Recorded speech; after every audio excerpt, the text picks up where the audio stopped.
చూడండి, నేను ప్రజల్లో గమనించిందేమిటంటే, ఒక సాధారణ యోగా ప్రక్రియలో 6 నుండి 8 వారాల్లోనే చాలామంది పనితీరు ఎంతగా మెరుగైందంటే, వాళ్ళు 8 గంటలు చేసే పన్ని చాలా సులభంగా 3-4 గంటల్లోనే చేసేస్తున్నారు. ఎందుకంటే, రోజంతా మిమ్మల్ని మీరు గమనించుకుంటే, ఉదాహరణకు మీకు తెలియకుండా మీ రోజంతటినీ వీడియో తీశారనుకోండి, మీ జీవితంలో ఎన్ని అనవసరమైన కదలికలు, అనవసరమైన మాటలు, అనవసరమైన పనులు జరుగుతున్నాయో మీరే గమనిస్తారు.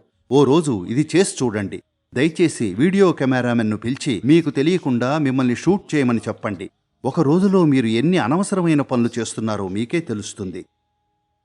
మీ మనసు మరింత వ్యవస్థీకృతమైతే ఈ అనవసరమైన మాటలు, ఈ అనవసరమైన చర్యలు, ఈ అనవసరమైన విషయాలు అన్నీ మాయమవుతాయి. అవి పోయాక మీకు బోలెడంత సమయం ఉంటుంది. మీకు బతకడానికి 24 గంటలుంటాయి.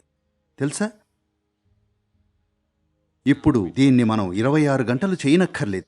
24 గంటలు చాలు. మనం 24 గంటల్లో చాలా చేయగలం. మనం గనక వ్యవస్థీకృతంగా ఏకాగ్రతతో ఉండే మనుషులమైతే 24 గంటల సమయంలో ఎంతో చేయగలం. మీరు కనుక అస్తవ్యస్తంగా ఏకాగ్రత లేకుండా ఉంటే మీకు అసలు సమయమే లేదనిపిస్తుంది. మీలో చాలామంది బిజీగా లేరు, కేవలం పరధ్యానంలో ఉన్నారు కదా? అవునా కదా? కేవలం మనసు నిండా పరధ్యానమే. దయచేసి రోజుకు ఈ అరగంట సమయం పెట్టండి.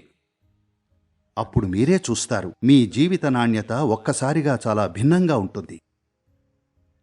నాకు సమయం లేదు అనే వాదనతో ఉండిపోకండి. సమయం కేటాయించి చూడండి. అది చాలా పెద్ద మార్పు తెస్తుంది.